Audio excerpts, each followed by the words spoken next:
नमस्कार। विरासत गलियारा के काम में तेज़ी आ चुकी है। देख पा रहे हैं कि किस प्रकार से बुलडोज़र की प्रक्रिया शुरू हो गई है, क्योंकि सरकार ने इसके बनने का नियत तिथि निश्चित कर दिया है।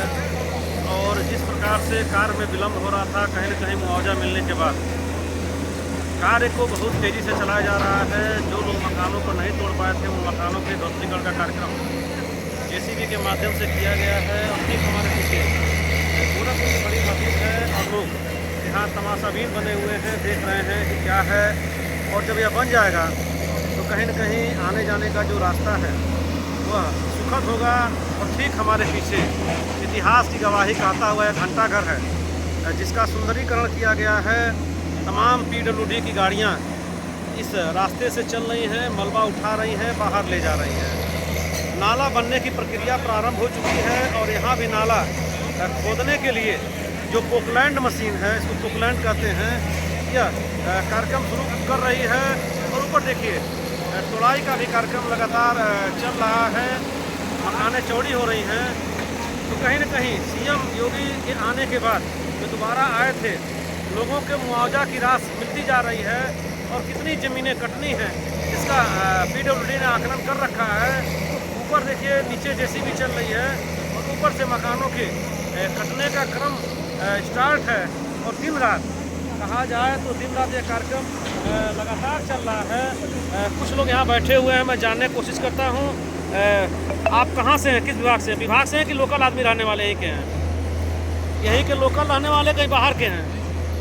ये बताइए 3-4 दिन में जो कार्यवाही तेज़ी से चल रही है, कितना कार्य तेज़ी से चल रहा है? दिन रात चल रहा है कि केवल दिन में काम चल रहा है? हाँ, क्योंकि बस बड़ी मशीन चल रही बगल में, तो सुनाई नहीं दे रहा है। और इसी प्रकार से मशीनों की आवाज़ से दिन रात काम चल रहा है। जहाँ दिखा रहे हैं कदीर अहमद सर्राफ, इस तरह से तमाम दुकानें थी सोने चांदी की। और यह जगह ऐसा ऐतिहासिक है, सीएम योगी आदित्यनाथ की ऐतिहासिक होली इसी मंच से शुरू होती है। और पांडेहाता खास करके सीएम योगी आदित्यनाथ के इतिहास से जुड़ा हुआ रहा है। यहीं से होली का प्रारंभ होता है, नरसिंह यात्रा निकलती है और तमाम जो भी चीज़ें हैं, यादें हैं, योगी आदित्यनाथ से जुड़ी हुई हैं। और देखिए ध्वस्तीकरण के पश्चात बड़ी मस्जिद की तरफ से रास्ता है, शायद किसी मकान का दिखाई देना शुरू हो गया है। यानी कहा जाए तो कहीं न कहीं 5 से 7 फीट यह रोड इधर चौड़ी होगी तो जो जाम की स्थिति होगी। अब यहाँ नाला भी बनेगा आने वाले समय में। और तमाम दुकानें बनी थीं, केवल 4 से 5 फीट का रास्ता था। हर जगह मैंने क्या कहा कि दिन रात काम चल रहा है, लाइटिंग की व्यवस्था की गई है। और लगातार मशीनों की आवाज़ के बीच यह सारा मोहल्ला गुंजायमान हो रहा है। यानी दिन भर मशीनें चल रही हैं और जो छोटी मोटी मशीनें चल रही हैं, बड़ी मशीनें भी चल रही हैं। और तोड़ाई का कार्य है। ठेले वाले हैं, ठेले वाले हैं। ये बताइए जब से कार्य में कब से बहुत तेज़ी आना शुरू हो गया? हाँ, तो तेज़ी आ गई है, यानी सबको मुआवजा मिल चुका है धीरे धीरे करके। अच्छा, ये मस्जिद थी, इसका मुआवजा कहाँ गया होगा? किसको मिला होगा ये मुआवजा? मेंबर को मिला है। मेंबर को मिला है। 12 मेंबर है, 12 मेंबर को मुआवजा मिल चुका है। यानी जो मस्जिद का हिस्सा था उसको मस्जिद कमेटी को मुआवजा दे दिया गया है। और ये बताइए कमेटी को मिला है, क्या नाला भी बनना है क्या भविष्य में? ये नाला बनेगा। नाला बनेगा। बनेगा। ये नाले की जगह है। और मैं बताना चाहता हूँ कि रोजी रोटी की व्यवस्था, ये बताइए दुकानें डिस्टर्ब हुई हैं, तोड़ फोड़ चल रहा है, व्यापार कितना आपका प्रभावित हुआ है? तभी भी आप आसाम में दुकान लगा के बैठे हुए हैं। कहाँ दुकान थी आपकी? भगवती चाट के सामने। तो ये ध्वस्तीकरण तो आपके रोजी रोटी पर संकट लाया है, लेकिन इससे खुश हैं कि दुखी हैं? ये तो है, सही है। हाँ, हम आने वाले कल के लिए सही है। क्या नाम है आपका? नहीं, पूरा नाम क्या है? मुन्ना खान जी थे। आपका कहना है कि आने वाला समय अच्छा होगा। तो कहीं न कहीं सरकार को ध्यान रखना चाहिए, जो रोजी रोटी वाले हैं, रेहड़ी वाले हैं, इनका परिवार इसी ठेले के भरोसे चलता है। और देखिए माल पूरा दिन भर गजा हुआ है, अभी तक इनकी कोई बिक्री हुई नहीं अभी तक। तो क्यों नहीं आप ठेला लेके थोड़ा सा और कहीं हट रहे हैं किनारे?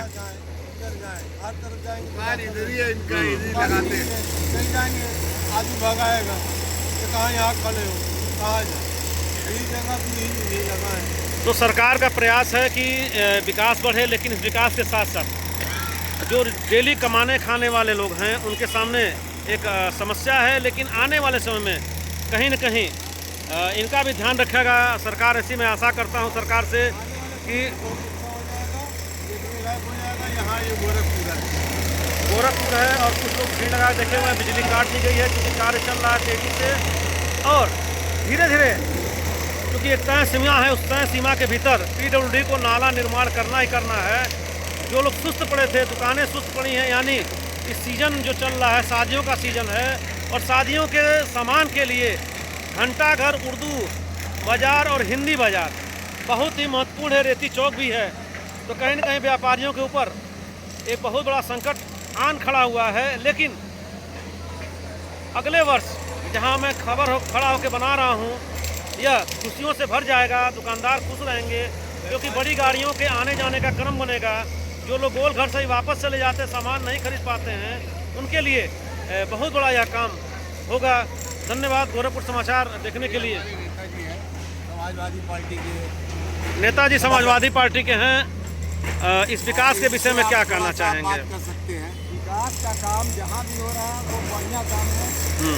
विकास होना चाहिए, विकास होना चाहिए। क्योंकि जिस तरीके से आबादी बढ़ रही है उस तरीके से विकास भी जरूरी है, शहरीकरण भी जरूरी है। अच्छा, ये बताइए, एक चीज़ आपसे पूछना चाहता हूँ। गोरखपुर शहर है, व्यापारी यहाँ माल लगाते थे, लेकिन घंटा घर नहीं आते थे, लोग गोल घर से घूम जाते थे। आने वाले समय में यहाँ कितने % विकास की संभावना दिखाई दे रही, कितना व्यापार बढ़ेगा? आने वाले दिनों में तो इतना बड़ा व्यापार होगा कि अभी आपके सामने मुख्यमंत्री जी ने इतना बड़ा काम कर दिया है। बंधु सिंह पार्क को, जो मल्टीप्लेक्स जो बड़ी बड़ी गाड़ियाँ होती हैं, सारी गाड़ियों का यहाँ व्यवस्था कर दिया है। तो जो लोग सोच के हर्रा जाते थे कि घंटा घर हमको नहीं जाना यार, जाम में फंस जाएंगे, वो लोग अब वहाँ से प्लान बना के आएंगे कि चलो घंटा घर, और घंटा घर में गाड़ियाँ की व्यवस्था। क्योंकि घंटा घर सबसे सस्ती मार्केट मानी जाती है, हर सामान सस्ता मिलता है। बड़े लोगों का बाजार गोल घर है और मध्यम वर्ग का है घंटा घर। देखिए एक बात बता दें, घंटा घर लाख चौड़ीकरण हो जाए, लाख खूबसूरत हो जाए, लेकिन लोग उर्दू बाजार घंटा घर के नाम पे आवेंगे क्योंकि यहाँ पे छोटे से छोटा सामान मिल जाएगा, बड़े से बड़ा सामान मिल जाएगा।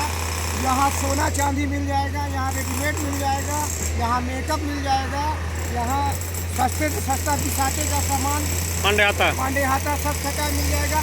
यहाँ की मंडी पे कोई असर नहीं पड़ेगा, ऐसा ना लोग सोचें। अच्छा, ये बताइए, जैसे हमारे खां साहब हैं, ठेला व्यापारी हैं, ठेला व्यापारी सबसे ज़्यादा रहते थे, उनके भविष्य के लिए क्या है योजनाएं हैं? ठेला व्यापारी की व्यवस्था भी हो जाती है, ऐसा नहीं है कि नहीं है।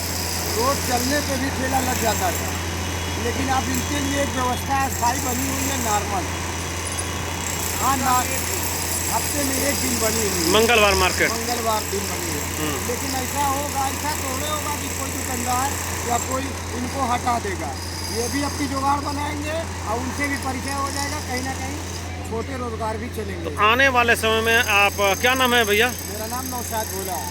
नौशाद भाई और भोला भाई।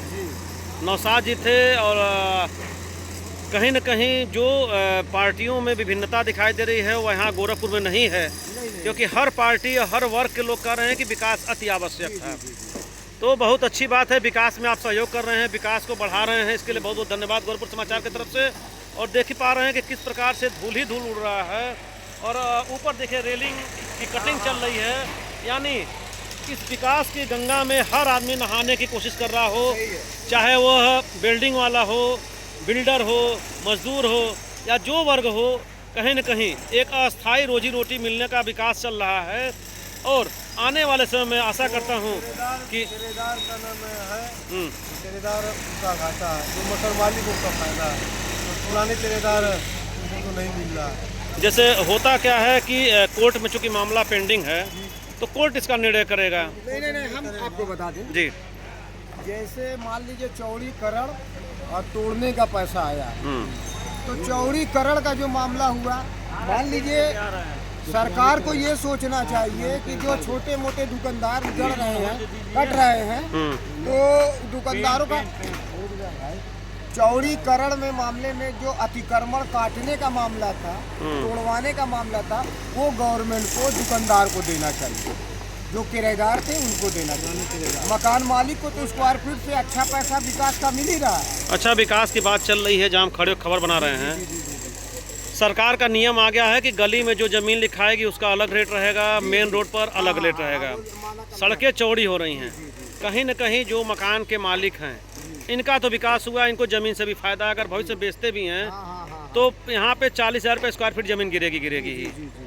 तो इस विषय में बताइए, जो मुख्य रूप से जो छोटे व्यापारी थे तो ख़त्म हो गए, लाभ मिला बड़े व्यापारियों की। तो गोरखपुर में अगर कहीं इसी तरह से विकास दोबारा होगा तो क्या उसका आप लोग समर्थन करेंगे या विरोध करेंगे?